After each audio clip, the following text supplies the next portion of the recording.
안녕하세요. 저는 경기도에 사는 29살 여성입니다. 아는 언니의 소개로 이곳을 알게 되었는데 여기 사연을 듣고 있으면 시간 가는 줄 모르겠더라고요. 통쾌한 사연, 화나는 사연, 슬픈 사연, 재밌는 사연들을 하나씩 듣고 있으면 어느새 감정이입이 돼서 저 역시 그 일을 겪은 것 같은 기분이 든답니다. 그 과정에서 삶의 지혜를 배우기도 하고 억울한 일을 당하지 않으려면 정신을 똑바로 차려야겠다고 다짐하기도 해요. 처음에는 재미삼아 들었는데 여기서 인생을 배우는 것 같습니다. 항상 듣기만 하다가 오늘은 여러분께 저의 경험을 공유해보고 싶어서 큰 마음 먹고 용기 내서 사연을 보내요. 일단 제 소개부터 해야겠네요. 우리 집은 의사 집안입니다. 저희 아빠는 종합병원 소아과 의사 선생님, 엄마는 같은 병원 산부인과 의사 선생님이세요. 부모님은 의사가 되기가 많이 힘들어도 막상 되고 나면 성취감도 크고 여러모로 좋으니 의사가 되라고 하셨어요. 하지만 의사가 어디 내가 하고 싶다고 해서 할 수 있는 직업인가요? 죽도록 공부해도 될까 말까 한 의사인데 사실 저는 공부에는 큰 흥미가 없었답니다. 공부보다는 노래 부르고 춤추는 것에 더 관심이 많아서 학창 시절 성적은 꼴찌만 면하는 수준이었어요. 그나마 다행인 것은 부모님이 제게 공부하라고 강요하지도 않았고 성적도 낮다고 혼을 내시지도 않았습니다. 아마 그래서 제가 기죽지 않고 당당하게 살 수 있었던 것 같아요. 부모님은 세상엔 의사 말고도 할 수 있는 직업이 많으니 하고 싶은 게 있다면 뭐든 해도 좋긴 한데 단 예술 쪽만큼은 하지 않기를 바라셨어요. 예술 쪽 일은 경쟁이 너무 치열하고 먹고 살기가 정말 힘들다고요. 하지만 저는 사람들 앞에서 춤추고 노래 부르는 것을 너무 좋아했고 그 과정에서 뿌듯함과 쾌감을 느끼곤 했어요. 그러다가 중학교 3학년이 되었습니다. 저는 부모님의 뜻대로 일반 고등학교로 진학하려고 했는데 음악 선생님이셨던 담임 선생님이 제가 노래를 부르고 춤을 추는 모습을 보시고는 일반 고등학교로 가기에는 실력이 아깝다며 예술 고등학교 진학을 적극적으로 권장하셨습니다. 부모님께선 절대 안 된다고 했지만 선생님은 제가 딱 한 번만 도전해 볼 수 있도록 도와달라고 하셨어요. 사실 저도 일반 고등학교보다는 예술 고등학교에 가고 싶던 터라 부모님께 한번 해보고 안 되면 깔끔하게 포기하고 공부만 하겠다고 하며 부모님을 설득했습니다. 어렵게 부모님께 허락을 받고 예술 고등학교 면접을 보러 갔는데 대기실에서 다른 친구들의 모습을 보니 노래도 잘하고 춤도 잘 추고 끼가 정말 많아 보였어요. 반면에 저는 일반 중학교에 다니고 제대로 노래나 춤에 대해 배워본 적이 없는 터라 같이 면접 보는 친구들과 너무 비교되었답니다. 그래도 쉽지 않게 얻은 기회이니 제대로 해보자 싶어 제가 할 수 있는 한 최선을 다해 면접을 봤어요. 하지만 제가 스스로 생각하기에도 너무 부족해 보였답니다. 역시 나는 안 되겠다고 생각하고 부모님도 저도 깔끔하게 포기했는데 며칠 뒤 놀랍게도 합격했다는 연락을 받았어요. 그렇게 얼떨결에 예고에 입학하고 친구들과 함께 연습하며 실력을 쌓아 고등학교 졸업 후 수도권 4년제 대학교 뮤지컬과에 입학하게 되었답니다. 지금은 유명하지는 않지만 1년에 한 편에서 2편 정도는 조연으로 공연하는 뮤지컬 배우로 활동을 하고 있어요. 지금부터 1년 전 제가 원하던 공연의 오디션에 합격하여 정신없이 공연하고 있었습니다. 공연의 마지막 날 같이 무대를 섰던 배우, 무대 뒤에서 열심히 뛰었던 스태프들과 함께 회식했어요. 회식하다가 저와 친하게 지냈던 스태프 중에 한 분이 대기업에 다니는 자신의 형과 제가 잘 어울릴 것 같다며 한번 만나보라고 하더라고요. 솔직히 아직 나이가 20대이고 저는 소개팅으로 사람을 만나는 것보다는 오랜 기간을 두고 천천히 사람을 알아가는 것이 더 좋아서 싫다고 했습니다. 그러나 그분은 계속 자신의 형과 너무 잘 어울릴 것 같다며 만나보라고 했어요. 너무 거절하는 것도 예의는 아닌 것 같고 어차피 공연 끝난 직후에는 딱히 할 일이 없어서 소개팅하기로 했습니다. 스태프분은 자신의 형 이름과 연락처, 나이를 저에게 알려주었어요. 그의 이름은 이진영이었고 나이는 저보다 2살이 많았습니다.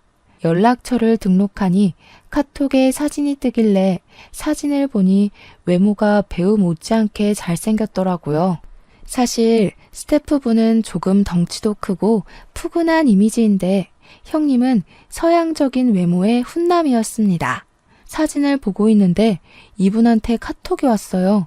간단히 인사를 하고 이런저런 이야기를 나눠보니 대화가 꽤 잘 통하는 기분이었습니다. 어쩌다 보니 통화까지 했는데 목소리도 배우처럼 너무 좋고 신뢰감이 가는 목소리였어요. 우리는 그날 뒤로도 계속 연락하다가 드디어 만나기로 한 토요일이 되어 약속한 카페로 갔습니다. 카페에 가니 사진과 똑같이 생긴 남자분이 창가에 앉아 있는데 뭔가 가슴이 쿵 하고 내려앉더라고요. 정말 거짓말 하나 보태지 않고 진영 씨 머리 위에 핀 조명이 있는 것처럼 그 사람만 밝아 보였어요. 처음 보는 자리라 많이 어색할 줄 알았는데 그 전에 카톡도 하고 전화도 해서 그런지 막 어색하지는 않았고 그저 기분 좋은 떨림과 설렘만이 가득했답니다. 진영 씨는 좋아하는 일로 재밌게 돈을 버는 저를 부러워했고 저는 진영 씨가 정해진 월급이 매달 들어오는 것이 부러웠어요. 이렇게 첫날은 서로를 부러워하기도 하고 대단하게 생각하기도 하며 저는 진영 씨를, 진영 씨는 저를 알아가는 시간을 가졌습니다. 그리고 다음 날에 또 만나기로 약속했어요. 다음 날에는 오전부터 만나서 같이 영화도 보고 밥도 먹었습니다. 우리가 돈가스를 먹으러 갔는데 직원분이 실수로 뜨거운 수프를 진영 씨의 옷에 쏟았습니다.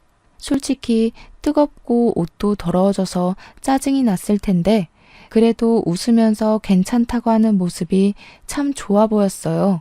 그리고 음식점 직원분들한테 존댓말 쓰며 친절하게 대하는데 따뜻한 사람이라는 생각이 들더라고요. 그 뒤로도 우리는 종종 만나 데이트도 하고 함께 공연도 보러 다니고 등산도 같이 했습니다. 사실 저는 등산하는 것을 좋아하는데 제 또래 친구 중에 등산을 좋아하는 친구가 하나도 없었어요. 그런데 진영 씨가 등산을 좋아한다는 거예요. 저처럼 등산을 좋아하는 제 또래는 처음이라 신기하기도 하고 이게 바로 인연인가 싶기도 했습니다.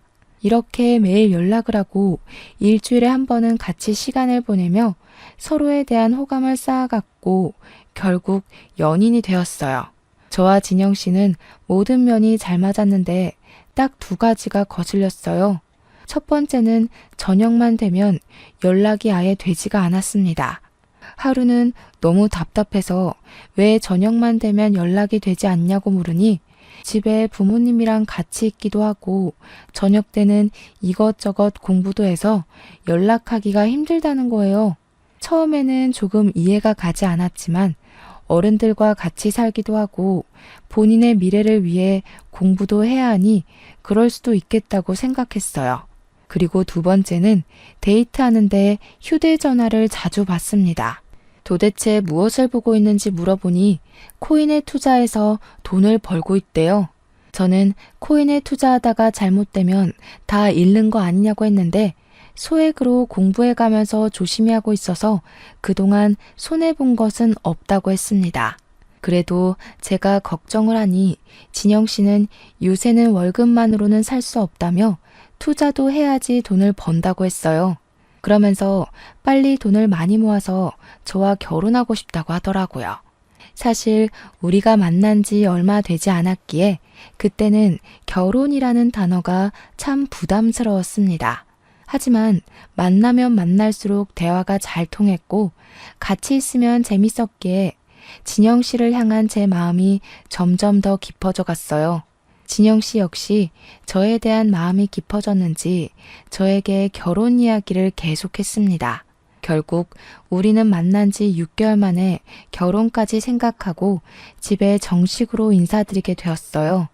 먼저 진영 씨가 우리 집으로 인사를 드리러 왔는데 저의 부모님은 제가 일정하게 정해진 급여를 받는 직업이 아니다 보니 남편은 일반 회사원을 만났으면 좋겠다고 생각하셨는데 딱 그런 사람을 데리고 오니 너무 좋아하셨어요. 이어서 제가 진영 씨의 집으로 인사를 드리러 갔는데 진영 씨의 부모님은 우리 가정에 연예인이 들어오냐며 아주 많이 반가워하셨답니다. 그런데 진영 씨의 집을 구경하다가 보니 진영 씨의 방에 살림살이나 옷이 거의 없더라고요.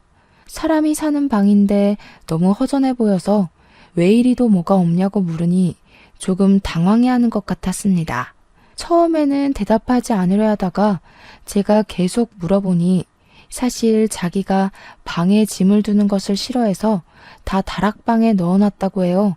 그리고 원래부터 패션에 관심도 많이 없고 회사만 다니다 보니 옷도 거의 없다고 했죠.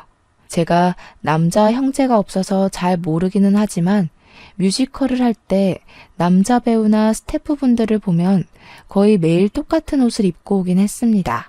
그 모습을 생각해 보니 진영 씨의 방이 이렇게 허전한 게 이해가 가더라고요.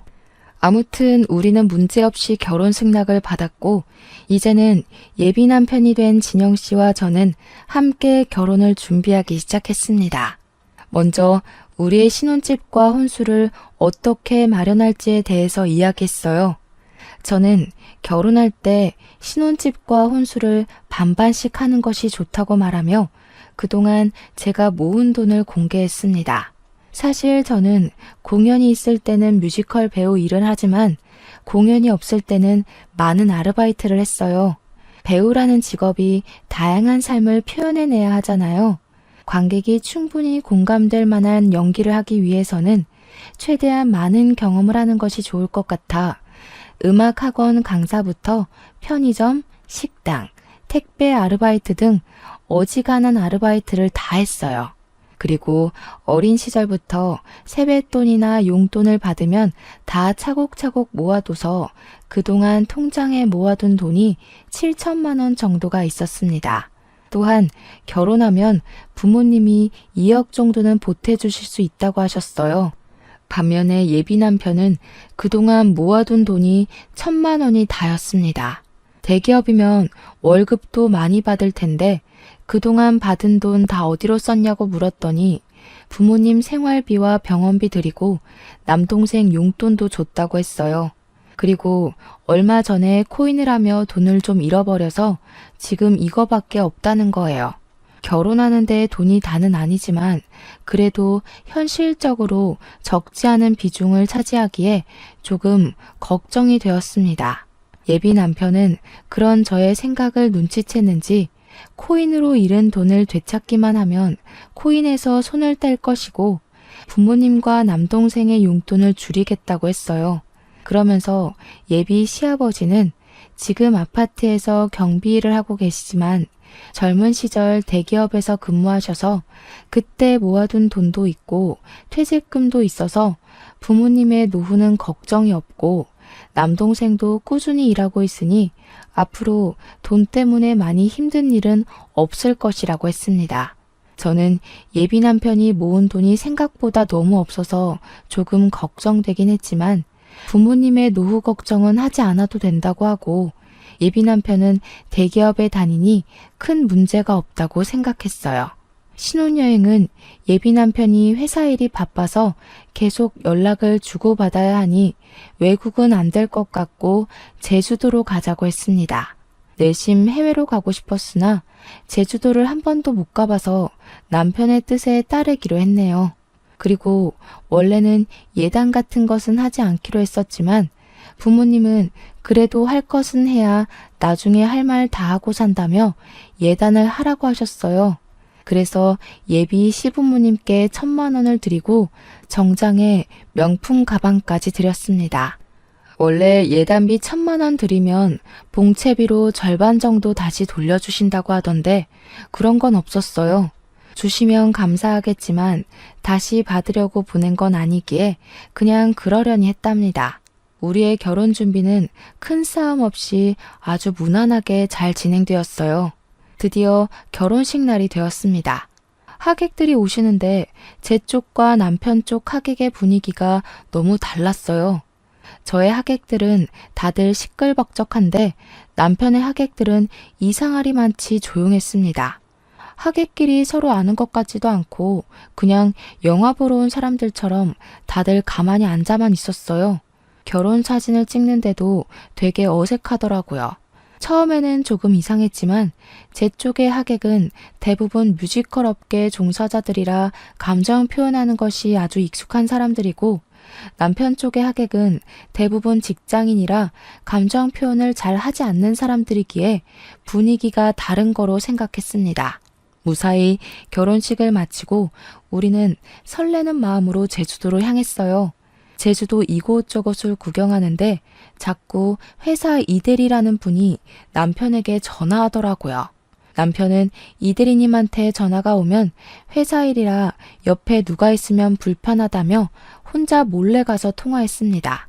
그리고 새벽에도 일어나서 자꾸 핸드폰을 확인하는 바람에 깊은 잠을 자지 못했어요.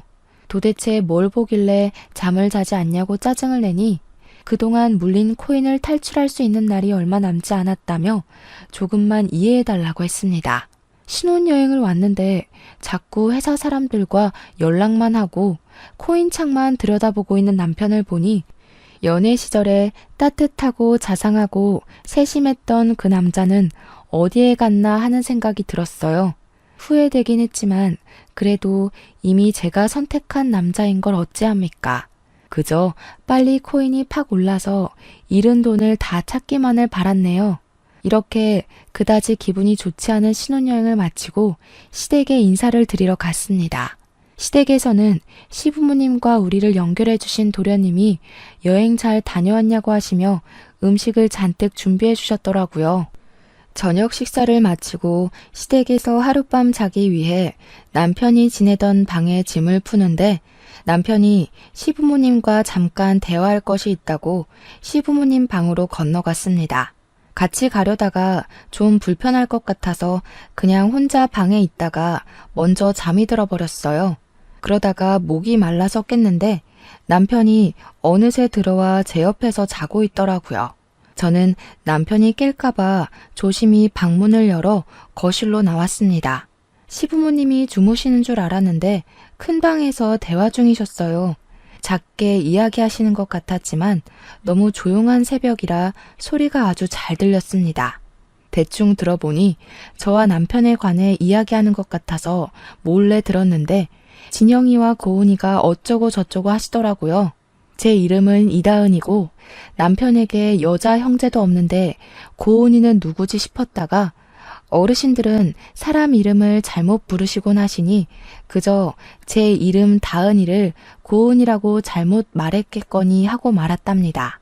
다음날 시댁에서 나와 우리의 신혼집으로 갔습니다. 집에 오자마자 남편과 짐을 정리하는데 남편이 표정이 어둡길래 무슨 일 있냐고 물었어요. 아버지가 이번에 퇴직금이랑 그동안 모아둔 돈 모아서 주식 투자를 했는데 다 날리셨대. 지금 아버지 일하는 곳에서 가불은 안 된다고 하는데 부모님한테 1,000만 원 정도 빌려드릴 수 없을까? 아버지 월급으로 생활비가 조금 부족해서 그래. 주식 투자? 하나도 남기지 못하고 다 날리신 거야? 1,000만 원이 적은 돈도 아니고 꽤 큰 돈인데 그걸 어떻게 빌려드려. 그리고 예단비 1,000만 원 얼마 전에 드렸잖아. 그 돈으로는 뭐 하신 건데? 예단비 1,000만 원까지 다 주식에 넣으셨나 봐. 아버지는 불릴 생각으로 한 건데 그게 그렇게 됐어. 어차피 우리 이제 결혼했고 가족이니 한 번만 도와주라. 그래도 1,000만 원은 너무 커. 1,000만 원 들였다가 그대로 다 날리면 우리 생활도 어려워진다고. 설마 우리 부모님이 1,000만 원 다시 안 갚으실까 봐 그래? 너무 이기적인 거 아니야? 나는 장모님이나 장인어른이 이런 상황이면 바로 돈 드릴 거야. 이기적? 솔직히 우리 부모님한테도 1,000만 원 빌려드릴 때는 조심스러운데 결혼한 지 10년이 된 것도 아니고 지난주에 결혼했는데 바로 1,000만 원을 빌려달라니 좀 그렇네. 그럼 뭐 지금 결혼하자마자 이혼이라도 하겠다는 거야 뭐야? 이혼하자는 게 아니라 금액이 워낙 큰 돈이고 당황스러워서 그런 거지. 일단 생각 좀 해볼게. 예비 남편은 신혼여행을 마치고 일상으로 돌아오자마자 1,000만 원이라는 큰 돈을 빌려달라고 했습니다. 저는 정말 빌려주기 싫었지만 우리는 결혼을 한 사이이고 시부모님이 경제적으로 힘들면 아무래도 우리 사이도 좋지는 않을 것이니 일단 지금은 도와드리기로 했어요. 그러나 1,000만 원은 너무 큰 돈이니 500만 원만 드리고 다시는 이런 식으로 돈 빌리는 건 안 된다고 신신당부하며 남편에게 주었습니다. 그러면서 남편에게도 코인으로 돈을 잃을 수도 있으니 빨리 코인 정리하라고 했어요. 남편은 제게 너무 고맙다고 하며 다시는 이런 일 없을 것이라고 맹세했습니다. 다음 날이 되었어요. 남편은 회사에 출근하고 저는 집에서 혼자 신혼집 청소를 하고 있었습니다. 집에 있는데 시어머니가 반찬을 가득 챙겨서 오셨어요. 아무래도 제가 음식을 하지 못할 것 같아서 반찬 좀 몇 개 만들었다고 하시며 냉장고에 넣고 바로 가실 것이라고 했습니다. 만들어주신 반찬을 건네받았는데 게장이 있더라고요. 사실 저는 갑각류 알레르기가 있어서 게장을 먹지 못합니다. 어머니, 사실 저 갑각류 알레르기가 있어서 게장을 먹지 못해요. 생각해서 해주셨는데 못 먹어서 어째요? 갑각류 알레르기? 너 저번에 식당에서 게장 나왔다고 엄청 좋아했잖아. 네? 제가 어머니와 같이 식당에 갔던 때는 상견례 때뿐이었고 거기서는 게장이 나오지 않았었는데요. 그랬지. 내가 다른 아이랑 착각했나 보다. 게장은 다시 들고 가마. 내가 갑자기 은행에 갈 일이 있어서 나 간다. 청소 열심히 하렴. 저는 차나 커피라도 드리려고 했는데 시어머니는 후다닥 나가버리셨습니다. 그런 시어머니의 모습을 보니 기분이 묘하더라고요. 전날 시댁에서도 그러고 오늘도 그러고 시댁 가족들과 남편 모두 저한테 뭔가를 숨기는 것 같았거든요. 그런데 그 뒤로 남편의 행동은 너무 수상하고 이상했습니다. 일단 제가 혼인신고를 하자고 했는데 자꾸 바쁘다는 핑계로 나중에 하자고 했어요. 혼인신고 말만 나오면 자꾸 뒤로 미루자고 늦게 해도 상관없다고 했습니다. 또한 남편은 연애 시절부터 지금까지 회사 지인들이나 친구들을 제게 한 번도 소개해주지 않아서 남편 주변에 아는 사람이라곤 시부모님과 도련님밖에 없었어요. 그리고 우리는 신혼인데도 남편이 집에 잘 들어오지 않았습니다. 일주일에 3번은 들어오지 않았는데 그 이유는 야근하고 너무 늦어서 회사 당직실에서 잠을 잔다는 거예요. 대기업이라 월급을 많이 주니까 그만큼 일을 많이 부려먹는구나 싶다가도 결혼 전에는 야근을 한 번도 안 하던 남편이 결혼 후 자꾸 야근한다니 뭔가 서운하더라고요. 하지만 그래도 우리의 미래를 위해서 열심히 돈을 벌고 있다고 생각하며 남편에게 서운한 내색은 하지 않았습니다. 그렇게 한 2주일이 지났어요. 그날도 야근하느라 밤에 집에 못 오고 회사 당직실에서 잔다는 남편을 위해 정성스럽게 도시락을 만들어 몰래 회사 앞으로 갔습니다. 5시 반에 회사 앞에 도착해서 남편에게 전화했는데 일하느라 바쁜지 전화를 받지 않더라고요. 회사 앞에 작은 공원이 있어서 그 앞에서 기다리다가 6시가 되어 사람들이 많이 나오는데 그 사이에 남편이 있는 겁니다. 처음에는 저녁을 먹으러 가나 했는데 가만히 보니 가방을 들고 누가 봐도 퇴근하고 있는 모습이었어요. 저한테는 분명히 야근하고 당직실에서 잔다고 했는데 그런 모습으로 나오니 뭔가 이상하더라고요. 저는 어디로 가는지 몰래 뒤따라가 보려고 했으나 남편이 먼저 저를 발견해 버렸습니다. 남편은 저를 보고는 못 볼 것을 본 것처럼 깜짝 놀라더라고요. 저는 남편한테 오늘 야근한다더니 어디 가느냐고 물었습니다. 남편은 잠깐 말을 잇지 못하다가 할 말이 있었다고 하며 카페로 저를 데리고 갔어요. 카페에 자리를 잡고 앉아 진지한 표정을 지으며 하는 말이 시어머니가 지금 자궁암에 걸렸다는 겁니다.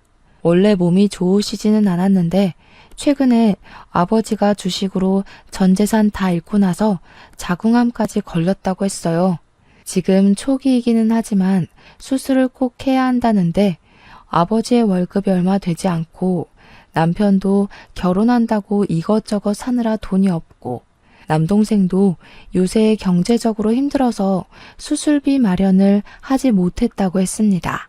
그래서 돈을 마련하기 위해 친구가 운영하는 가게에서 새벽 3시까지 아르바이트를 했다가 일이 마치면 가게에서 자고 바로 회사로 출근했었대요.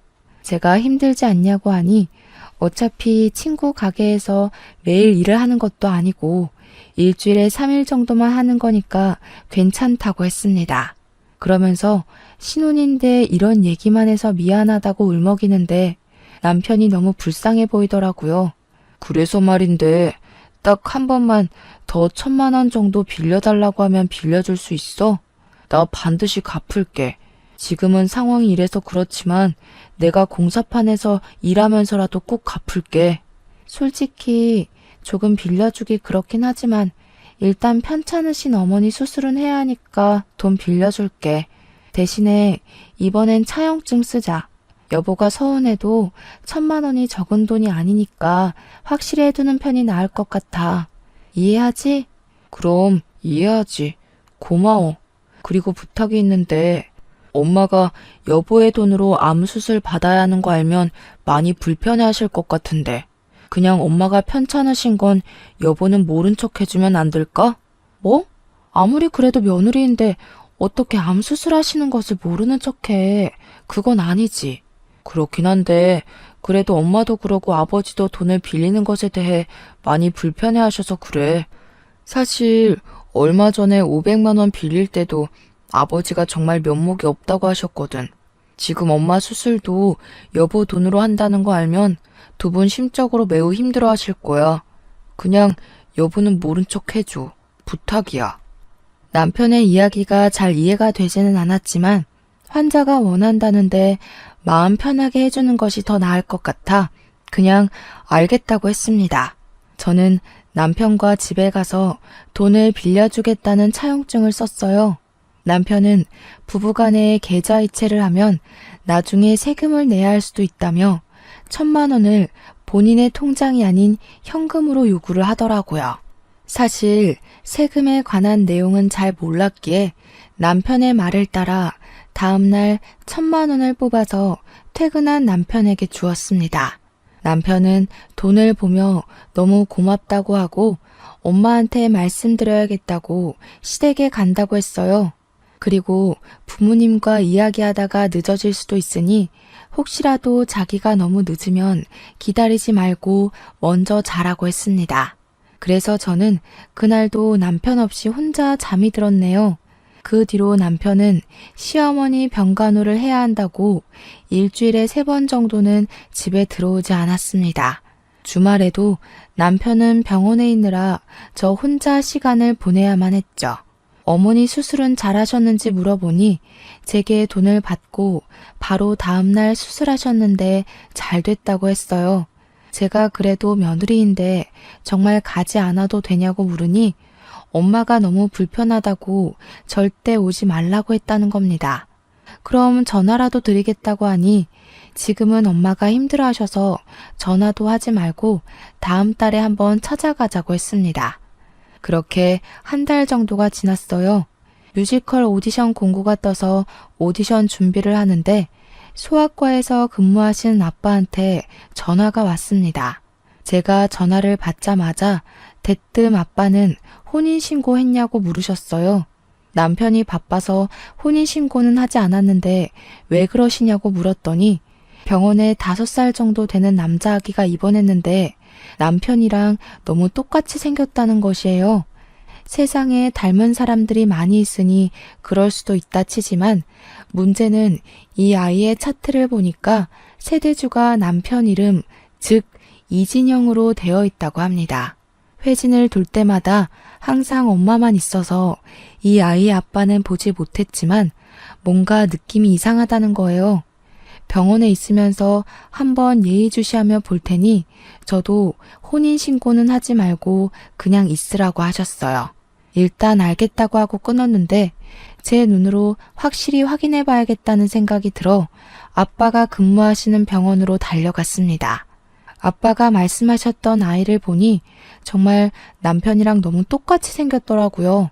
그리고 아이의 엄마로 추정되는 여자는 지쳐 보였습니다. 저는 아이 엄마에게 다가가서 혹시 이진영이라는 사람을 아시느냐고 하며 남편과 저의 결혼 사진을 보여줬어요. 그랬더니 깜짝 놀라며 우리 아이 아빠인데 당신은 누구시냐고 물었습니다. 순간 시부모님이 결혼식 후 시댁에 갔을 때 밤에 고은이라는 이름을 말했던 것이 기억났어요. 그리고 남편이 신혼여행 때 이대리라는 사람과 계속 연락했던 기억이 나서 혹시 이름이 이고은 씨가 맞냐고 물어봤는데 맞는다는 거예요. 그래서 저는 얼마 전에 이진영이라는 사람과 결혼을 했는데 유부남의 아이까지 있는 줄은 전혀 몰랐다고 말씀드렸습니다. 고은 씨는 절망감에 손을 떨며 남편에 관해 이야기하는데 내용이 정말 충격적이었어요. 고은 씨는 6년 전에 남편과 결혼을 했었습니다. 그 당시 고은 씨의 친정은 사업이 아주 잘 되고 있었기에 결혼하면서도 거액의 예단을 줬고 고은 씨의 친정에서 둘이서 살라고 좋은 집도 마련해 줬다고 해요. 그렇게 결혼을 하고 1년 후 아이도 낳았습니다. 그때는 남편이 고은 씨의 친정에 자주 가서 고은 씨의 부모님과 남편이 아주 잘 지냈답니다. 고은 씨의 부모님은 아들 하나 생긴 것 같다며 남편이 갈 때마다 용돈을 많이 주셨대요. 그리고 시부모님의 생신이나 명절날이 되면 고은 씨의 친정 부모님은 명품 옷, 가방이나 좋은 음식들을 항상 드렸다고 했습니다. 중간에 시어머니가 자궁에 혹이 있어서 수술해야 하는 상황이 왔는데 그 수술비도 다 드리고 시아버지가 주식 투자해서 돈을 날렸는데 그때도 도와주셨다고 해요. 그런데 2년 전 고은 씨의 아버지가 사기를 당해 사업이 쫄딱 망해버렸어요. 순식간에 고은 씨의 친정은 빚더미에 올랐고 그 뒤로 남편은 집에 거의 들어오지 않았다고 해요. 그러더니 1년 정도 전부터 일주일에 2번 들어올까 말까 하며 이혼하자고 말을 했답니다. 하지만 고은 씨는 이제 5살밖에 안 된 아들에게 이혼 가정을 만들어주고 싶지 않아서 버티고 있다고 하더라고요. 가만 얘기를 들으면서 상황을 보니 남편과 그 가족들은 부자였던 고은 씨 집에 돈을 보고 결혼했다가 고은 씨 친정의 사업이 어려워져 더는 돈이 나올 구멍이 없어 보이자 저로 갈아탔던 것입니다. 사실 이전 뮤지컬 할 때 배우와 스태프분들이 우리 부모님이 의사이고 부유하게 살았다는 것을 알고 있었어요. 뮤지컬 스태프였던 도련님 역시 그 사실을 알고 있었고 그래서 저한테 의도적으로 접근해서 자기 형을 소개해주면서 저의 돈을 야금야금 뺏어가려고 한 것이었습니다.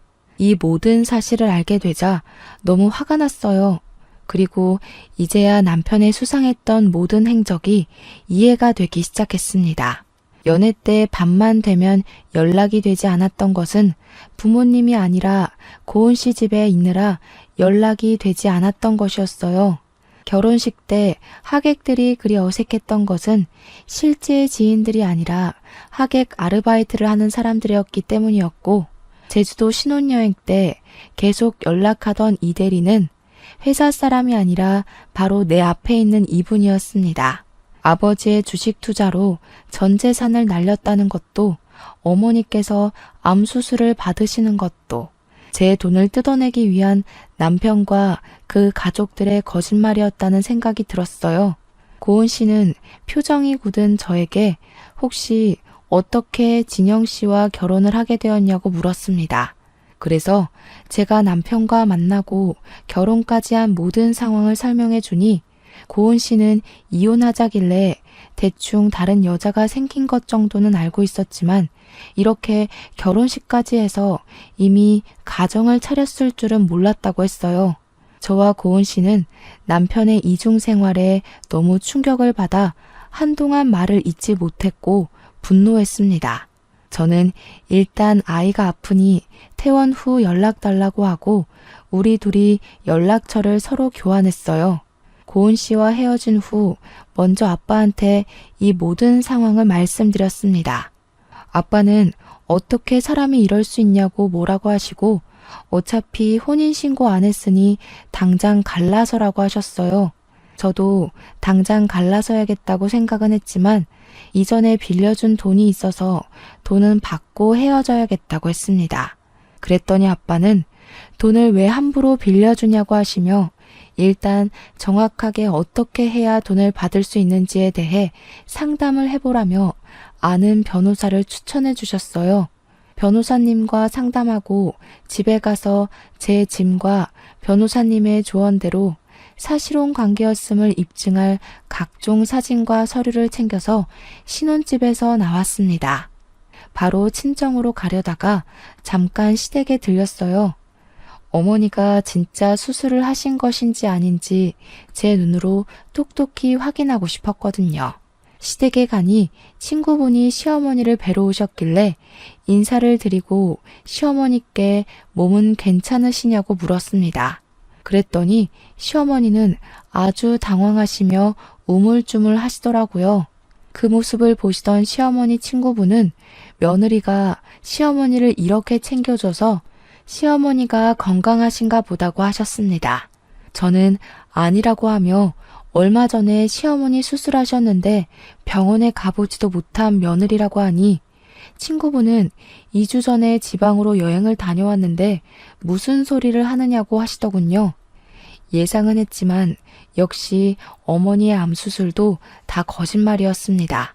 저는 그 집에서 나와 친정집에 가는데 남편과 그 가족은 사이코패스가 아닐까 하는 생각이 들었어요. 아무리 돈이 궁해도 그렇지 어떻게 멀쩡한 사람이 암에 걸렸다고 거짓말까지 하면서 이러는지 참 이해가 가지 않더라고요. 정말 정신 나간 놈 같았고 이 가족들과 연을 끊어야겠다고 생각했네요. 친정에 와서 마음을 겨우 가라앉히고 있는데 저녁 시간이 되니 남편이 왜 집에 없느냐고 전화가 왔습니다. 저는 혹시나 하는 마음에 남편과의 통화 내용을 녹음하기 시작했어요. 나 친정이야. 그런데 너 혹시 고은이라는 여자가 누군지 알아? 고은이? 나야 모르지. 왜? 아버지 병원에 너랑 똑같이 생긴 아이가 입원했다고 하지 뭐야.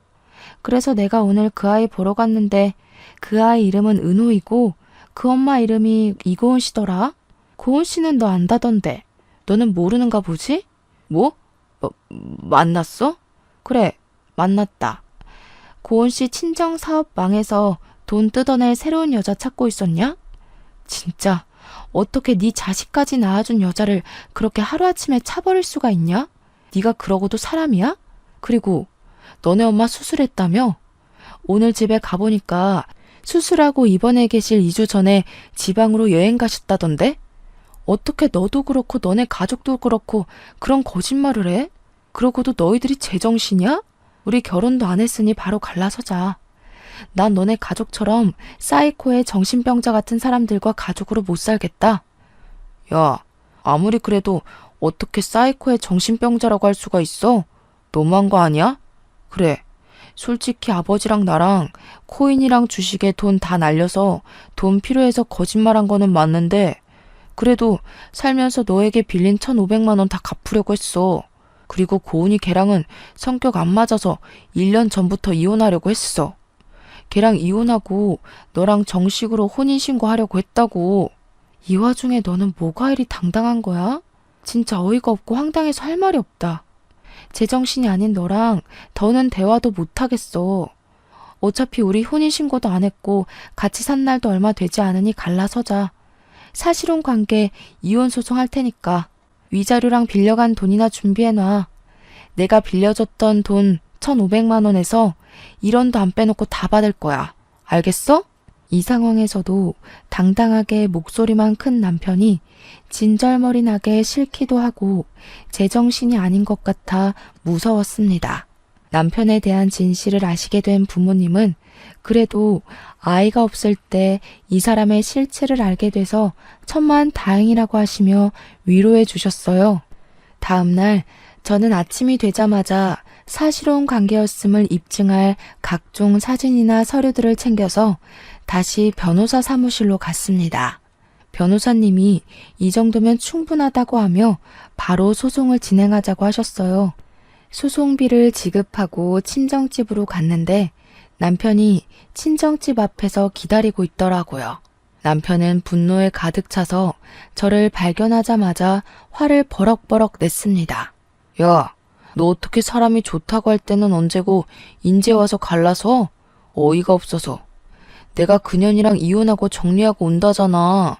그 조금도 못 기다리냐? 꼭 이렇게까지 해야겠어? 어이? 어이가 없어? 어이는 내가 없어야지.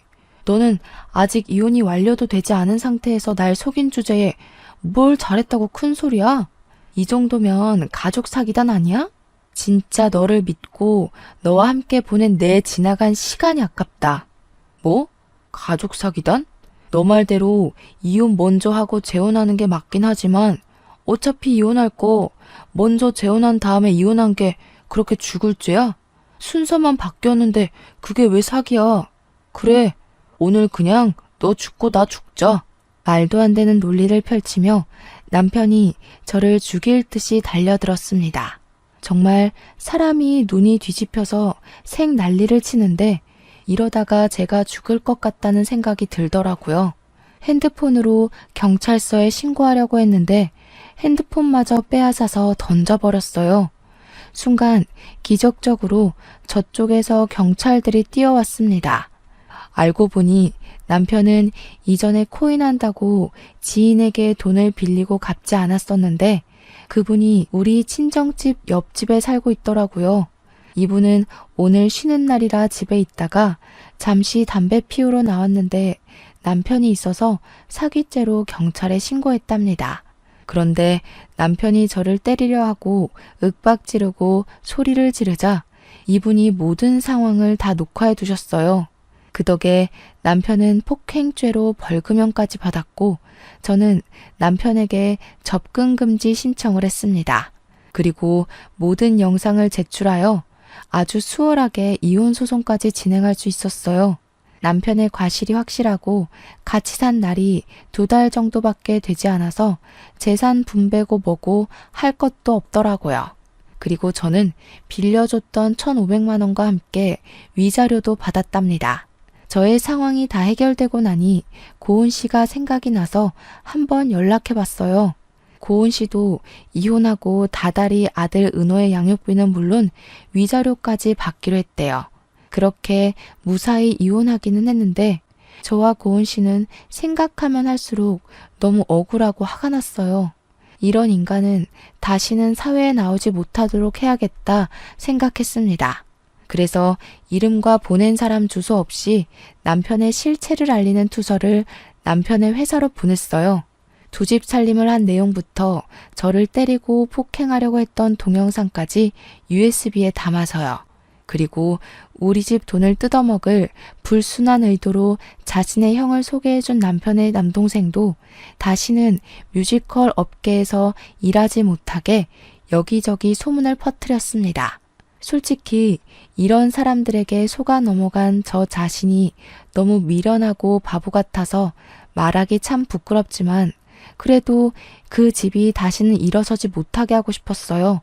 저의 투서로 전 남편은 회사에서 잘리고 전 남편의 동생은 뮤지컬 업계에 안 좋은 소문이 퍼지면서 이쪽 일은 이제 아예 못할 것이라고 해요. 아버지는 여전히 경비일 하시기는 하지만 그래도 상황이 여의치 않아 지금은 내 식구가 원룸에서 살고 있다고 합니다. 반면에 고은 씨는 받은 위자료에 양육비로 나름 편하게 살고 있어요. 요새 저와 고은 씨는 서로 연락하며 지내고 있고 가끔 시간이 맞을 때 우리의 전 남편을 안주 삼아 술 한잔하는 친구 사이가 되었답니다. 이렇게 저는 결혼한 지 2개월 만에 헤어졌어요. 저의 결혼 생활은 100일도 안 되는 아주 짧디 짧은 기간이었지만 너무 충격을 많이 받아서 죽을 때까지 평생 잊지 못할 것 같습니다. 사연을 쓰면서 그때의 상황을 다시 돌이켜보니 사랑의 눈이 제대로 멀어서 똥인지 된장인지 구별을 하지 못했네요.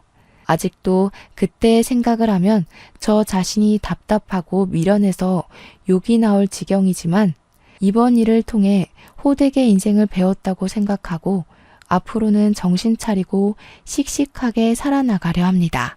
다음에는 이런 답답한 사연이 아닌 속이 뻥 뚫리고 좋은 내용으로 찾아뵙고 싶습니다. 그런 날이 오기를 간절히 기대하며 저의 이야기 마치려고 해요. 지금까지 들어주셔서 감사합니다.